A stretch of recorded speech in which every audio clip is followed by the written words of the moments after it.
जागता धन्य माता पिता तयाच्या कुळी कन्या पुत्र होती जे सात्विक तयाचा हरिक वाटे देवा.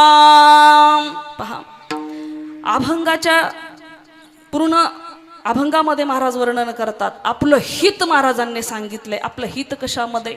आता प्रश्न निर्माण होतो महाराज आमचं हित तर कशामध्ये? ही काय सांगायची गोष्ट आहे का? आमचं हित तर संसारामध्ये आहे नाही का?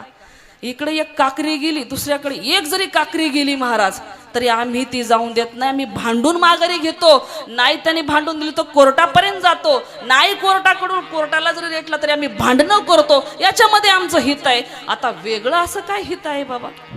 आणखी कसलं वेगळं हित आहे महाराज? कृपा करून तुम्ही सांगा. कारण तुम्हाला सांगून जाईल महाराज मार्ग दावनी गेले आधी दयानिधी संत तेनेची पंथे चालू जाता न पडे गुंता कोठे काही. महाराज म्हणतात माझ्या साधू संतांनी मार्ग दाखवलेला आहे.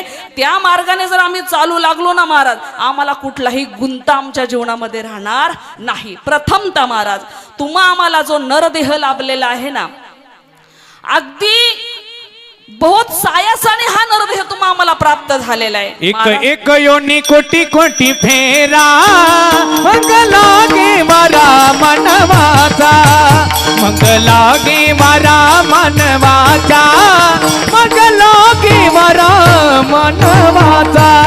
एक एक योनी एक एक फेरा मग लागे मारा मनवाचा मग लागे मारा मनवाचा मग लागे मारा मनवाचा. आम्ही शिवस्वरूप आहोत परंतु विसरले तया थोर झाली हानी. त्याचा विसर आमच्या जीवनामध्ये पडलेला आहे महाराज. म्हणून महाराज म्हणतात उठा जागे भारे आता उठा जागे भारे आता स्मरण करा पंढरीनाथा भयंकरा पंढरीनाथा भावे चरणी ठेवा माथा भावे चरणी ठेवा माथा. चुकवी व्यथा जन्मीच्या धनदारा पुत्र जन बंधू सोया रे पिशून सुधवी व्यथा जगण्याचा धनधारा पुत्र जन बंधू सोया रे पिसोना. उठा जागे मारे आता शरण करा पंढरीनाथा भावे चरणी ठेवा माता सुखमी व्यथा जन्माचा. उठा जागे भारे आता स्मरण करा पंढरीनाथा भावे चरणी ठेवा माथा चुकवी व्यथा जन्माच्या. उठा जागे मारे आता शरण करा पंढरीनाथा भावे चरणी ठेवा माता. उठा जागे मारे आता शरण करा पंढरीनाथा भावे चरणी ठेवा माता तुकमी व्यथा जन्माचा. उठा जागे मारे आता स्मरण करा पंढरीनाथा चुकवी व्यथा जन्माच्या. उठा जागे भारे आता स्मरण करा पंढरीनाथा भावे चरणी ठेवा माथा दुकाने माय हरी भक्ती. उठा जागे भारे आता स्मरण करा पंढरीनाथा, भावे चरणी टेवा माता. महाराज म्हणतात मोक्षाची इच्छा अंतकरणामध्ये उत्पन्न झाली पाहिजे. महाराज पहा, हे जे सुख आहे किंवा महाराज सांगतात मनुष्य देहाचे ज्ञाने सचिदानंद पदवी घेणे, एवढा अधिकार नारायणे कृपा अवलोकिला. पहा, मानव देहाला यायचं प्रयोजन जे आहे ते नेमकं काय आहे महाराज, इथं आम्ही चुकलेलो आहोत किंवा याचा विसर आम्हाला पडलेला आहे. काय प्रयोजन आहे मानव देहाचं? महाराज सांगतात बाबा, हा जो देह तुला लाभलेला आहे ना, या देहाने साधन करायचंय. साधन म्हणजे भगवंताचं नामचिंतन करायचंय आणि साधनाने साध्याची प्राप्ती आपल्या जीवनामध्ये करून घ्यायची. विठ्ठल विठ्ठल विठ्ठल विठ्ठल विठ्ठल विठ्ठल विठ्ठल.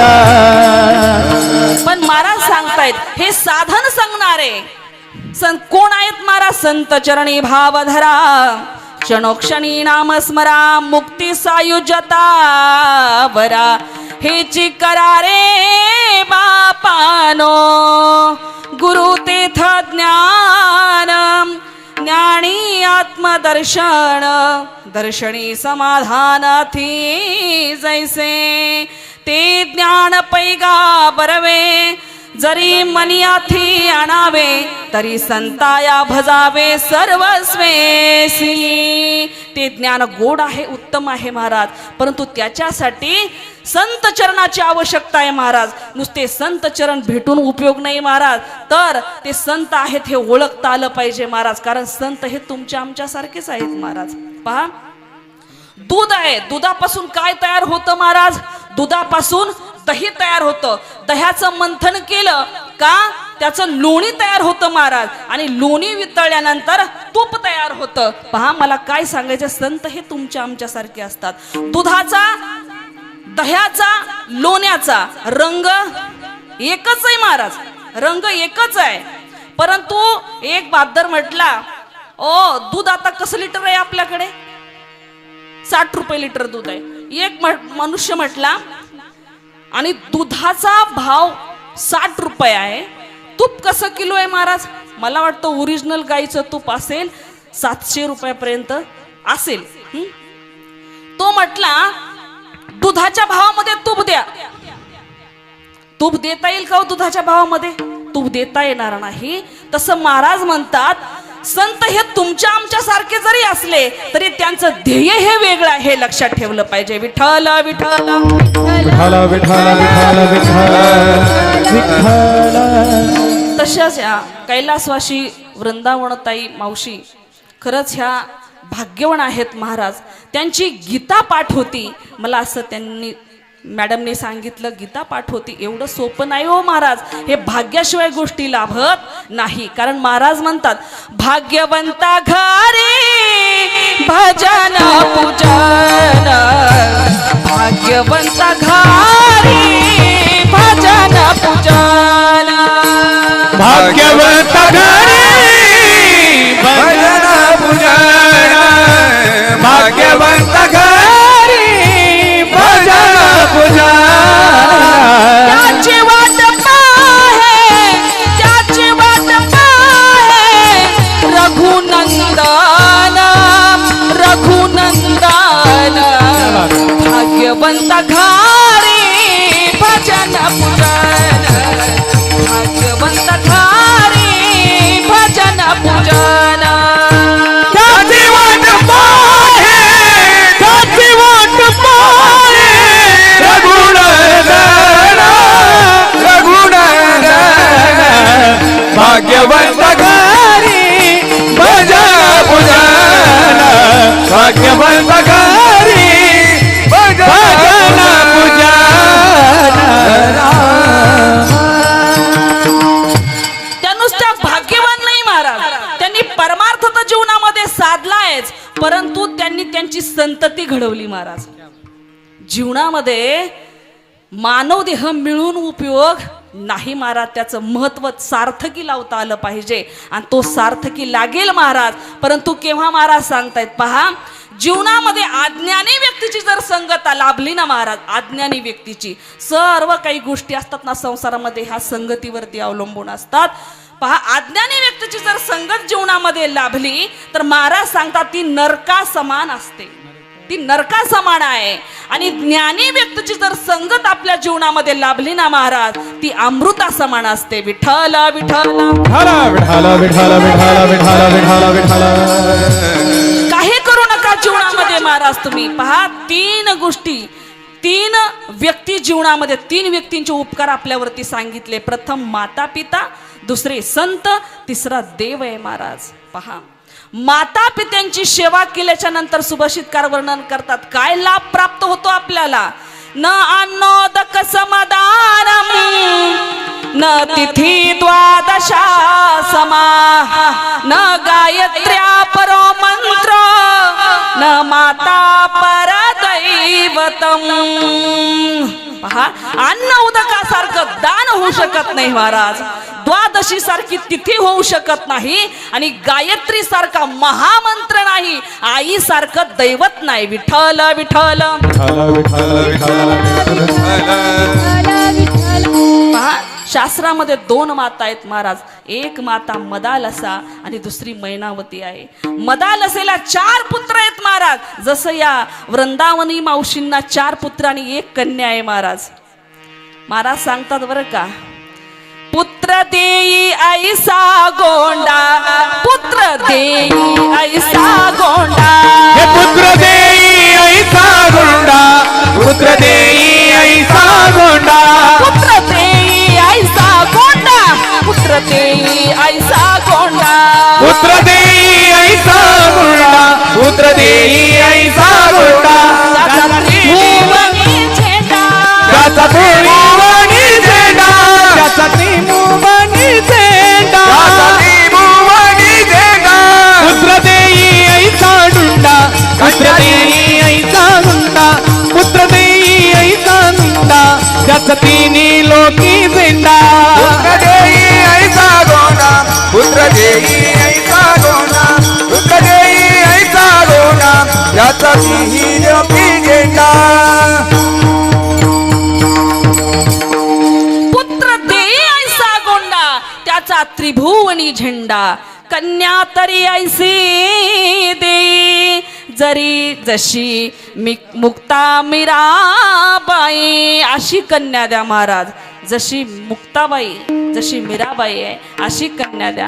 असे 4 पुत्र त्या मदालसेला आहेत महाराज. मदालसा 4 पुत्रांना उपदेश करते आपल्या. काय उपदेश करते मदालसा ऐका. उपदेशे मदालसा देह निर्मिला कैसा, आला शिकवण्या वाटा कर्म कीटकांचा बांधा. अविचारी बुद्धी तुझी पुत्र राया दटा, परे दे मदालसा सोहम जो जो रे बाळा.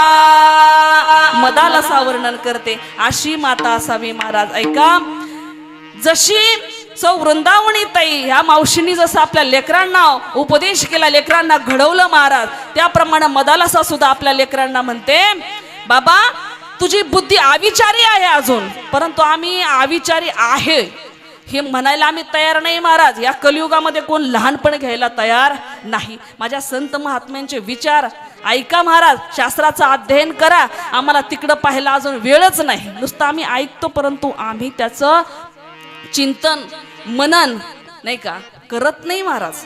आम्ही ऐकतो फक्त.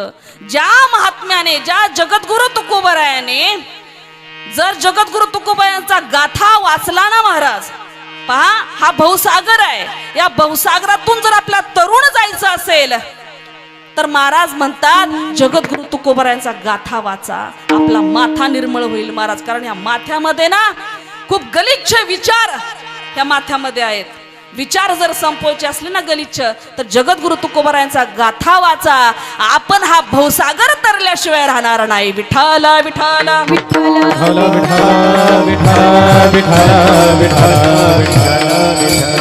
ती मदालसा सांगते, बाबा तुझी बुद्धी अजून अविचारी आहे, तुला खरं ज्ञानाची तुझ्या जीवनामध्ये आवश्यकता आहे. म्हणून मानव देव कशा करता मिळालाय बाबा? आला शिकोठनिया जाशी कोण्या रे ठाया, घरदार नाही तुझे सारी लटकी रे माया. तू आलाय कुठून, आल्याच्या नंतर तुला काय करायचं आणि शेवटी कुठं जायचं आहे याचा विचार तू केला पाहिजे. सारासार विचार करा उठा उठी, नाम धरा कंठी विठोबाचे. पहा कलियुगा माझी करावे कीर्तन, तेने नारायण दिल भेटी. कारण या कलियुगामध्ये सोपं साधन सांगितलेलं महाराज नामसंकीर्तन. नामसंकीर्तन साधन पैसोपे, नामसंकीर्तन साधन पैसोपे, नामाचं कीर्तन साधन पैसोपे, नामाचं कीर्तन साधन पैसोपे, नामसंकीर्तन साधन पैसोपे, नामसंकीर्तन साधन पैसोपे, नामाचं कीर्तन साधन पैसोपे, नामाचं कीर्तन साधन पैसोपे.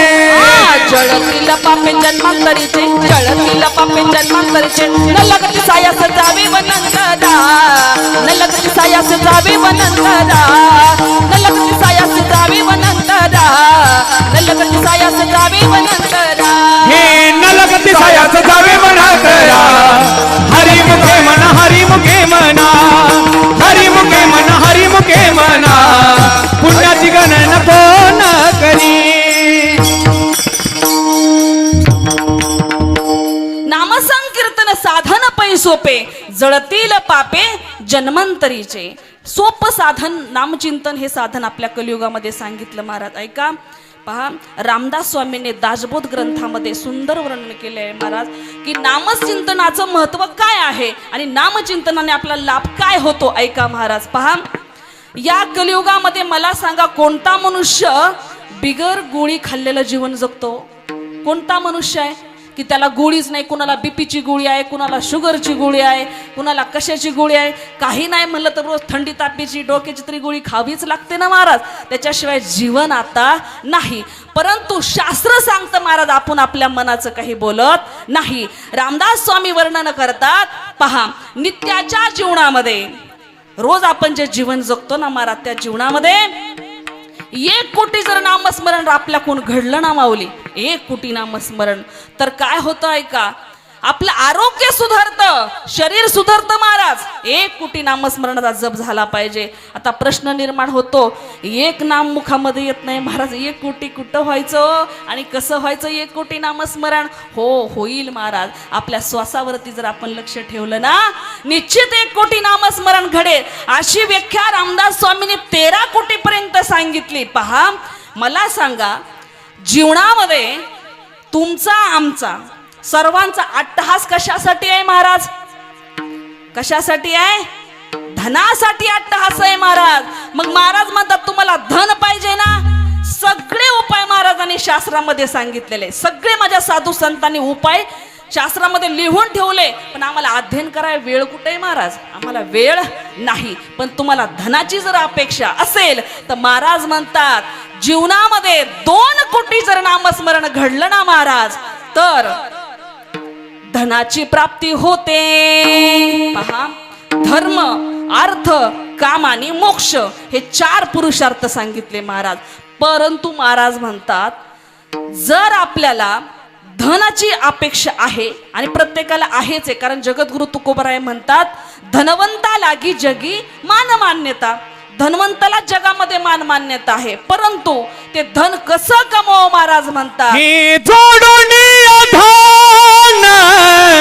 उत्तम व्यवहारे, जोडोनिया धन उत्तम व्यवहारे, जोडोनिया धन उत्तम व्यवहार. घेतो ना महाराज, त्या श्वासावरती लक्ष ठेवायचं. राम कृष्ण हरी, राम कृष्ण हरी. पहा, सुखाचा लाभ होतो, ज्ञानाचा लाभ होतो. पुढे महाराज सांगतायत बाबा, 7 कोटी जर नामस्मरण तुझ्या जीवनामध्ये घडलं ना, 7 कोटी, तर महिला मंडळ आपण कोणाच्या जीवावरती आज सुख भोगतोय? आपल्या पतीच्या जीवावरती आपण सुख भोगतो महाराज, पतीच्या जीवावरती सुखी आहोत आपण आज समाजामध्ये, घरामध्ये. मग आपल्याला 7 कोटी जर नामस्मरण घडलं तर सौभाग्याची प्राप्ती होते असं शास्त्र सांगतं महाराज. सौभाग्य प्राप्त होतं. पुढे महाराज सांगतात 8 कोटी जर नामस्मरण आपल्या जीवनामध्ये घडलं महाराज नित्याच्या, तर आपला अपमृत्यू टळतो महाराज. अचानक येणारा मृत्यू टळला जातो. घरातून निघतानाच रामकृष्ण हरी जप करून घराच्या बाहेर पाऊल टाका महाराज. आणि घरातून निघताना आपल्या देवघरामध्ये प्रभू पांडुरंगाची प्रतिमा आहे, त्या मूर्तीला नमस्कार करून निघा महाराज. कारण देव परत येण्याची वाट पाहत असतो बरं का. जाण्याची काही गडबड करू नका, कारण परत माघारी आणायचंय का नाही त्याच्या हातात आहे. विठ्ठल विठ्ठल विठ्ठल विठ्ठल विठ्ठल विठ्ठल विठ्ठल विठ्ठल. पुढे महाराज सांगा 9 कोटी जर नामस्मरण बाबा तुझ्या जीवनामध्ये जर घडलंच कदाचित 9 कोटी नामस्मरण, तर तू ज्या इष्ट दैवताची आराधना करतोस त्या दैवताचा तुला साक्षात्कार होऊन अपरोक्ष ज्ञानाची तुझ्या ठिकाणी प्राप्ती नित्य झाल्याशिवाय नेम नामी ते प्राणी दुर्लभ, नित्य नेम नामी ते प्राणी दुर्लभ. पुढे महाराज सांगतात 10, 11, 12 कोटी नामस्मरण जर आपल्या जीवनामध्ये घडलं ना महाराज, पहा 9 कोटी नामस्मरणाने स्वरूप साक्षात्कार होतो, अपरोक्ष ज्ञानाची प्राप्ती आपल्याला होते. अपरोक्ष ज्ञान म्हणजे काय? देव माझा आहे आणि मी देवाचा आहे हा अनुभव येणं, आणि मी देवाचाच आहे देव माझाच आहे हा दृढ अपरोक्ष ज्ञान असतं महाराज. कधी कधी साधनेमध्ये सुद्धा व्याभिचार होण्याची शक्यता असते महाराज. साधनेला लागतो आपण, परंतु इंद्रिय एवढे बलवान आहेत ना महाराज, माणसाला कशी उडतीत आपल्याकडे हे सांगता येत नाही. म्हणून महाराज म्हणतात दृढ अपरोक्ष ज्ञान आपल्या ठिकाणी होणं गरजेचं आहे. हे गोष्ट 9 कोटी नामचिंतनाने घडत असते. पुढे महाराज 10, 11 आणि 12 एवढ्या कोटी जर 12 कोटीपर्यंत जर आपलं नामचिंतन झालं महाराज, तर मागच्या जन्मामध्ये जे आपलं काही दूषित कर्म असेल महाराज, कारण जे आदल्या जन्मीचं कर्म असेल त्याप्रमाणे आपण सुख दुःख ह्या जन्मामध्ये भोगत असतो. मग महाराज म्हणतात जर मागच्या जन्मामध्ये आपलं जर दूषित कर्म असेल तर ते सर्व कर्म जळून भस्म होतच हे शास्त्र सांगतं महाराज. परंतु 12 कोटीपर्यंत जावं लागेल बरं का. आता काही थोडंसं हुरदडपल्याने व्हायला लागलं. एवढं नामस्मरण कसं घडायचं बाबा? हो, काहीच अवघड नाही, संसारापेक्षा तर अजिबात अवघड नाही. विठ्ठल विठ्ठल विठ्ठल.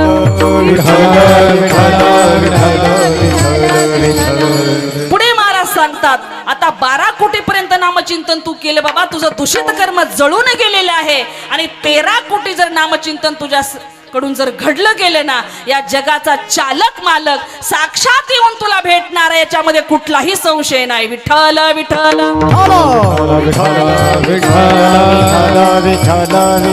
मला सांगा नामचिंतन काहीच अवघड नाही महाराज. फुकटचं ह्या तनाला, तन म्हणजे शरीराला जरी काम असलं ना, मनाला काहीच काम नाही महाराज.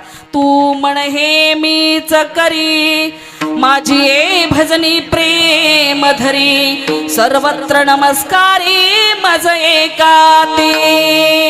तू मन हे माझ्या ठिकाणीच अर्पण करून टाक, नाही का? काहीच अवघड नाही महाराज. पा नाम फुकाचे फुकाचे फुकाचे, नाम फुकाचे फुकाचे फुकाचे, नाम फुकाचे फुकाचे फुकाचे, फुकाचे फुकाचे फुकाचे फुकाचे. देवा पंढरी देवा पंढरी देवा पंढरी रायाचे, नाम फुकाचे फुकाचे फुकाचे, नाम फुकाचे फुकाचे फुकाचे, फुकाचे फुकाचे फुकाचे, नाम फुकाचे फुकाचे फुकाचे.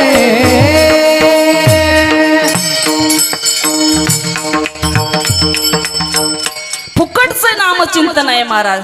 जगद्गुरु तुकोबरा त्या काळामध्ये सांगायचे, देव घ्या फुका देव घ्या फुका, ऐताला घर पुसोनिया. अरे आपल्या हिताच्या ठिकाणी ते जागा करण्याचा आपल्याला प्रयत्न करत होते महाराज, परंतु आम्ही त्यावेळेस फुकट आम्हाला म्हणलं नकोय, आम्हाला हे फुकटचं नको. महाराज म्हणतात आपुल्या हिता जो असे जागता, जो आपल्या हिताच्या ठिकाणी जागा आहे ना त्याचंच खरं जीवन सार्थकी लागतं. हेच पहिल्या चरणामध्ये महाराज सांगतात. आपुलिया हिता जो से जागता, आपुलिया हिता जो से जागता, आपुलिया हिता जो से जागता, आपुलिया हिता जो से जागता, आपुलिया हिता जो से जागता, आपुलिया हिता जो से जागता, आपुलिया हिता जो से जागता, आपुलिया हिता जो से जागता. धन्य माता पिता तयाचिया, धन्य माता पिता तयाचिया, धन्य माता पिता तयाचिया, दयाचिया हो कोई कन्या पुत्र होतील रे सात्विक, कोई कन्या पुत्र होतील रे सात्विक. धन्य माता पिता तयाचिया, धन्य माता पिता तयाचिया, धन्य माता पिता तयाचिया, धन्य माता पिता तयाचिया, धन्य माता पिता तयाचिया, कोणी कन्या पुत्र होती जय सात्विक, कोणी कन्या पुत्र होती जय सात्विक. आपुलिया हिता जो असे जागता, धन्य माता पिता, धन्य माता पिता तयाचिया हो, धन्य माता पिता तयाचिया.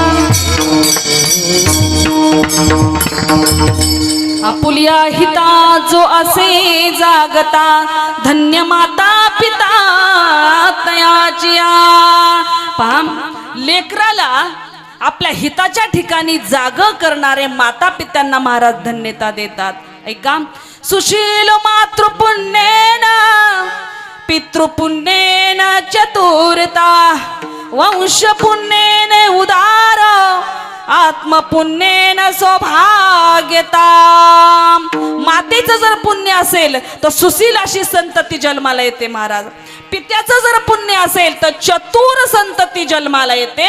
वंशाचं जर पुण्य असेल महाराज तर उदार अशी संतती जन्माला येते. आणि स्वतःचं जर पुण्य असेल महाराज तर सौभाग्य आपल्याला प्राप्त होतं असं महाराज सांगतात. विठ्ठल विठ्ठल विठ्ठल विठ्ठल विठ्ठल. ऐका, मातेचा जर काही कर्माचा दोष असेल महाराज, बरं का, शास्त्र सांगतं मातेच्या कर्माचा जर दोष असेल तर व्याभिचारी संतती जन्माला येते. पित्याच्या कर्माचा जर काही दोष असेल तर महाराज म्हणतात मूर्ख अज्ञानी संतती जन्माला येते. वंशाचा जर काही दोष असेल म्हणून तर महाराज म्हणतात कुळी कन्या पुत्र होती जे सात्विक. सात्विक संतती जन्माला येण्यासाठी महाराज म्हणतात वंशाचा जर दोष असेल तर भित्री संतती जन्माला येते. भित्री महाराज म्हणतात स्वतःच्या जर कर्माचा काही दोष असेल तर आयुष्यभर दरिद्री आपल्याला भोगावी लागते. विठ्ठल विठ्ठल विठ्ठल विठ्ठल विठ्ठल विठ्ठल विठ्ठल विठ्ठल.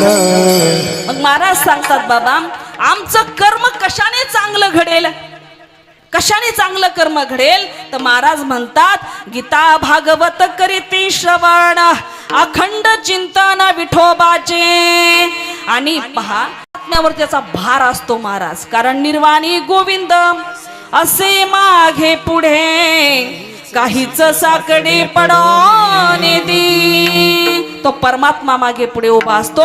म्हणून माता पित्यांचं खरं लक्ष आपल्या लेकरांकडे काय पाहिजे की आपल्या हिताच्या ठिकाणी. अरे संसाराचं ज्ञान तर करून देतातच, सहज सहज त्यांना संसाराचं ज्ञान होतं, परंतु विज्ञानासोबत अध्यात्माचं ज्ञान होणं ही या कलियुगामध्ये नितांत गरज आहे महाराज.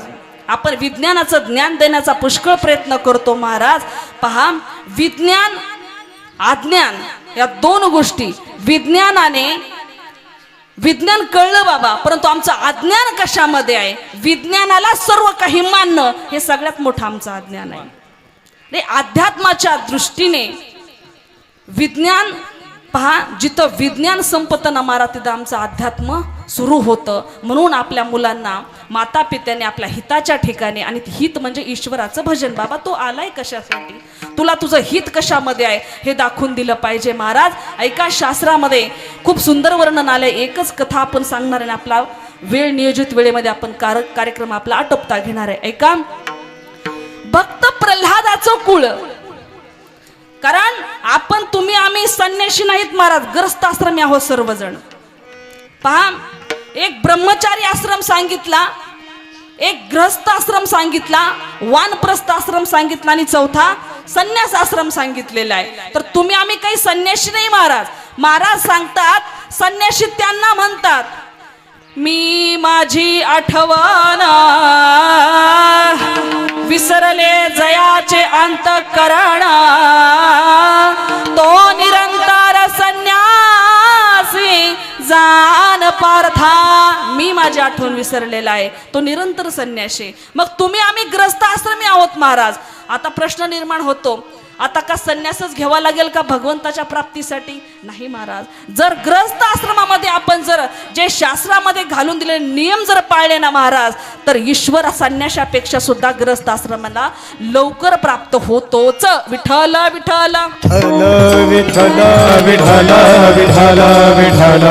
पण महाराज म्हणतात ग्रस्त आश्रमाला काही नियम सांगितलेले आहेत महाराज. ऐका, पहा, जीवन जगत असताना पती पत्नीने कसं जीवन जगलं पाहिजे महाराज. काही काळा वेळाचं बंधन घातलेलं आहे, परंतु आम्ही ते बंधनाचं पार उल्लंघन करून टाकलेलं आहे. म्हणून आम्ही आमच्या जीवनामध्ये काय करतो, सुखाऐवजी दुःख भोगतो महाराज. सुखाची तर अपेक्षा खूप आहे, परंतु दुःख आमच्या पाठीमागं लागले. तसं पाहिलं तर संसार दुःख मूळ चहुकडे विश्रांती नाही कोठे, रात्रंदिवस तळमळ.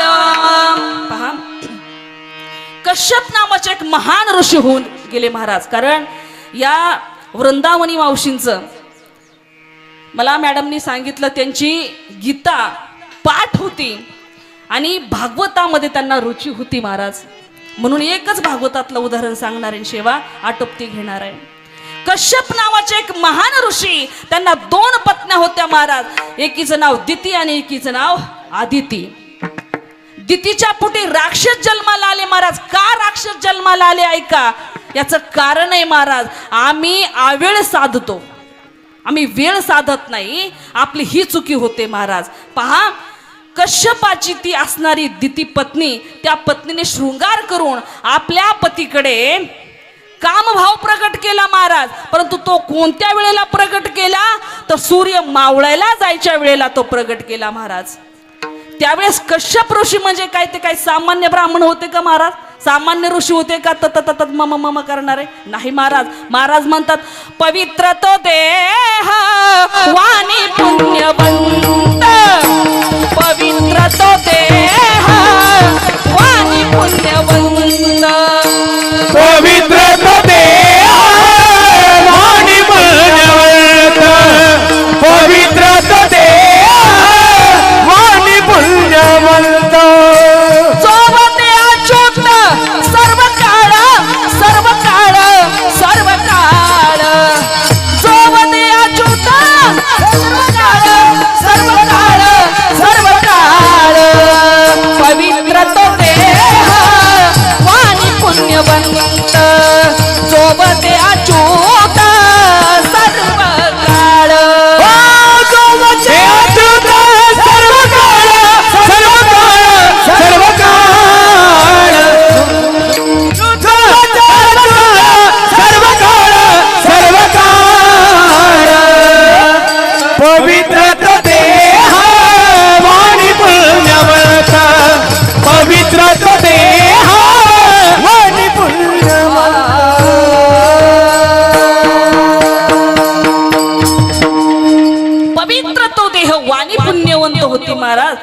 ते काय तुमच्या आमच्यासारखे नव्हते महाराज.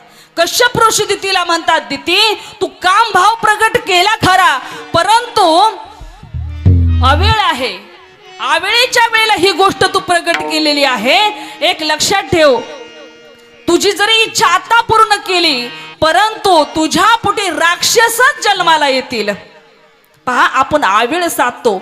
पहा ज्याची ज्याची संतती अज्ञानी असेल महाराज, कारण आपला विचार आपणच करायचा महाराज. कश्यपाच्या पोटी भक्त प्रल्हाद जन्माला आले आणि भक्त प्रल्हादाच्या पोटी विरोचन नावाचा राजा नंतर झाला, पण विरोचन नावाची व्यक्ती नंतर ती राजा झाली. विरोचन नावाची संतती त्या प्रल्हादाच्या पोटी जन्माला आली महाराज. आणि विरोचन राजाचा पुत्र बळीराजा. मला सांगायचंय काय, माता पित्याला आपली संतती योग्य मार्गाने असेल ना, तर त्यांच्या आनंदाला पारावार राहत नाही, त्यांचं जीवन सार्थकी लागतं महाराज. मला याच्यावरती बोलायचंय. कैलासवासी वृंदावनी मावशी खरोखर त्यांनी त्यांच्या जीवनामध्ये सार्थक केलेलं आहे. एवढंच एक वाक्य बोलायचंय मला आणि माझ्या शिवेला पूर्ण विराम मी देणार आहे. ऐका,